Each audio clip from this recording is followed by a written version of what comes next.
Здравствуйте. В Казахстане продолжается работа по реализации плана нации «100 конкретных шагов». О том, какие проекты запущены по четвертому направлению идентичности и единства, мы обсудим сегодня с генеральным директором Казахского научно-исследовательского института культуры Андреем Хасбулатовым. Здравствуйте, добро пожаловать в студию.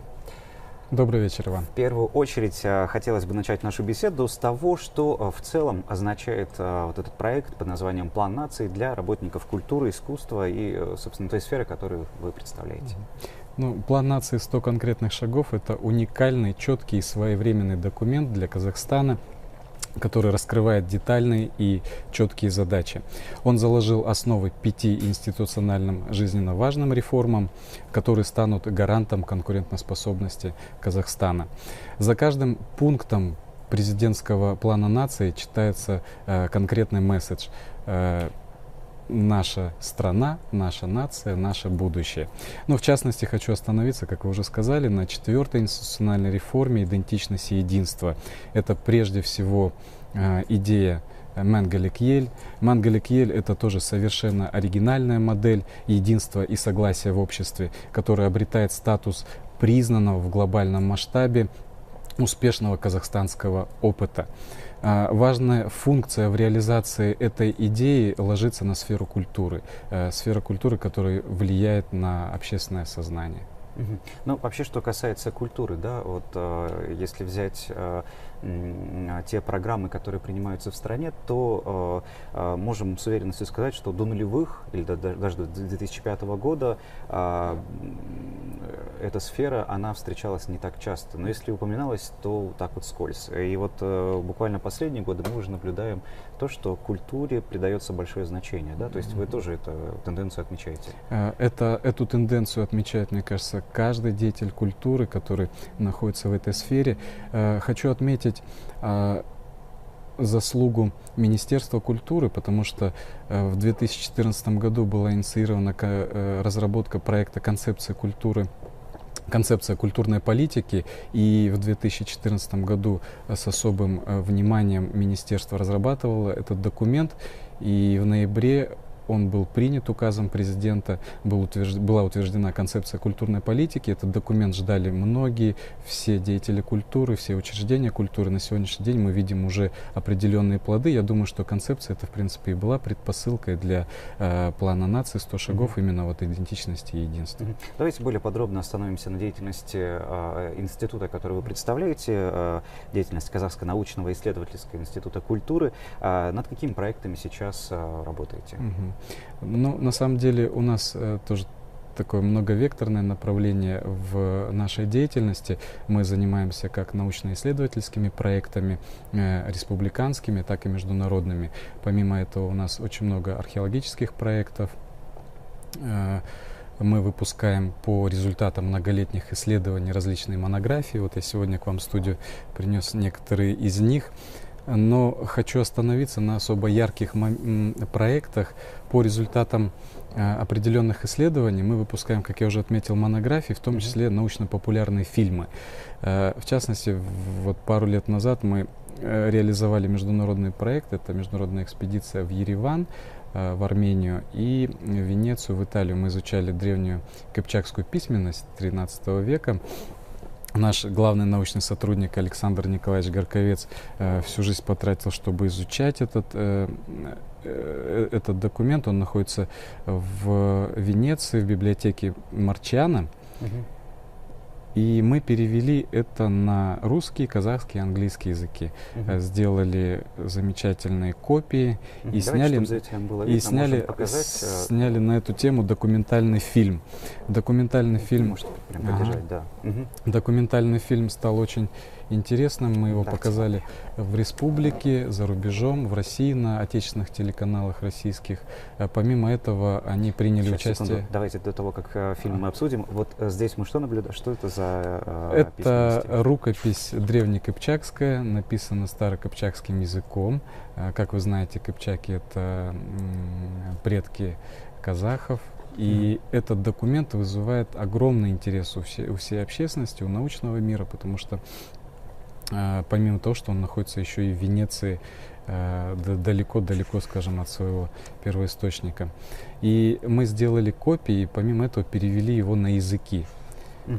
Научным открытием является то, что в этом документе есть старокыпчакские ноты, то есть кыпчакского гимна. И наш выдающийся композитор Актоты Раймкулова перевела это, она, кстати, нынешний вице-министр, она перевела это все на современные ноты, и мы воспроизвели это в нашем документальном фильме. Фильм принимал участие в различных кинофестивалях, имеет определенные награды на кинофестивалях. Мы показывали в Китае, в России. То есть мы считаем, продукт научно-популярных фильмов — это результат, визуализированный результат научно-исследовательской деятельности. То есть не сухие научные книжки, которые никто не читает, это как раз продукты, которые можно на телеканалах и в кинотеатрах показывать. Помимо этого, один из последних успешных проектов — это «Шелковый путь Марко Поло». Мы его сняли в 2016 году совместно с китайскими и итальянскими партнерами. Он также уже успел получить специальный приз на 27-м международном фестивале фильмов Африки, Азии и Латинской Америки в Милане. Буквально недавно мы его показали в Нью-Йорке, в США, в Национальном обществе искусств. Это такое очень знаменитое в Нью-Йорке общество под эгидой мэрии Нью-Йорка. Собрали кинокритики, деятели культуры и искусства, и вызвал огромный резонанс этот фильм. Его показ опубликовал и анонсировал Нью-Йорк Пост. То есть это огромнейшая аудитория, вы знаете, это издание, авторитетное издание. И в чем секрет успеха этого фильма? В отличие от всех предыдущих фильмов, которые снимались в этом выдающиеся путешественники, мы показывали именно Центральную Азию и наш Казахстан, маршрут которого пролегал по нашей территории.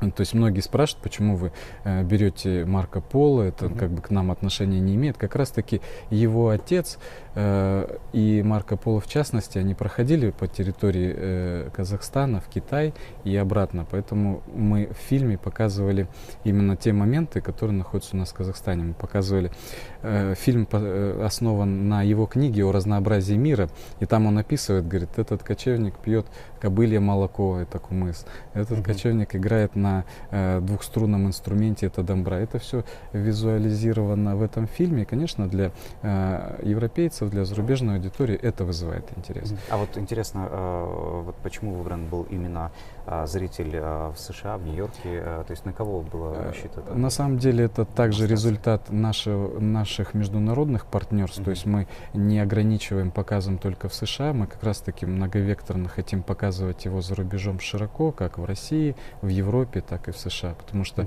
мы сотрудничаем со Смитсоновским институтом, у нас реализуется ряд научно-исследовательских проектов совместных. Поэтому как одни из ключевых партнеров мы очень тесно сотрудничаем. Ну, тут видно, что еще и награду какую-то. Да, это вот я то, что сказал, приз в Милане он получил.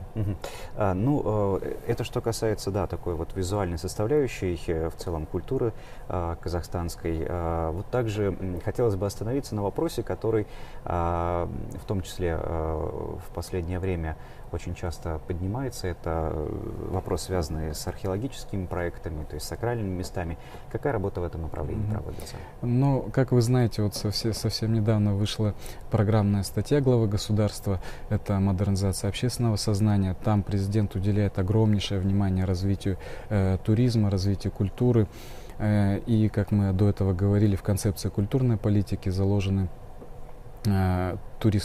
культурно-туристские кластеры. Это 5 регионов Казахстана. Мы выделяем макро- и микросакральные объекты. Сейчас их широко исследуем. Министерством культуры и спорта запланирована широкоформатная, масштабнейшая работа по экспедициям. Будут отправлены экспедиции с учеными. Все сакральные места будут исследованы, описаны. Будет создана 3D визуальная платформа в интернете, где каждый турист, каждый желающий может узнать все больше об этих местах.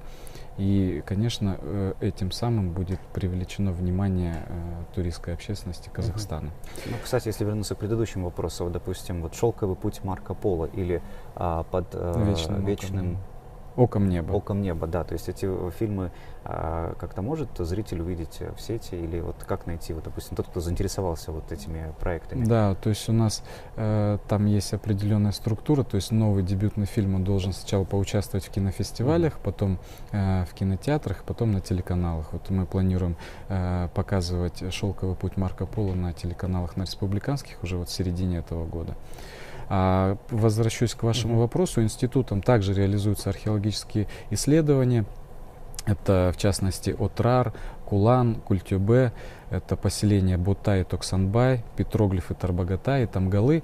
Мы в эти проекты привлекаем наших ведущих ученых, отечественных, так и зарубежных. Это наш академик Карл Молдахович Байпаков, Зайнула Самашев.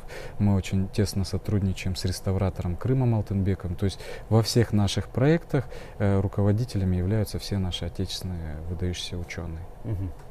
Что касается, опять-таки, вот проекта, о котором мы говорим, это план нации, да, то есть у нас в этом документе есть один из пунктов, который говорит о том, что столица, то есть главный город страны, да, должна стать культурным, научно-техническим и финансовым центром Евразии. А вот насколько столица Казахстана приблизилась к этой цели?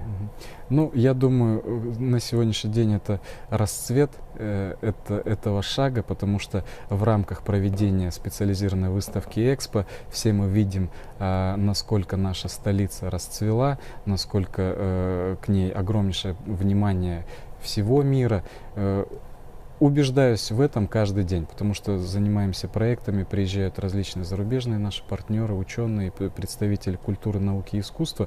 Все восхищаются Астаной. Наша Астана-опера, Национальный музей. Привезены такие уникальные выставки, проходят уникальные мероприятия на самом высоком международном уровне. Вспомните «Аида под открытым небом», «Кашибек». Это мероприятие и проекты, на самом деле, которые в будущем, наверное, получат отклик международной общественности.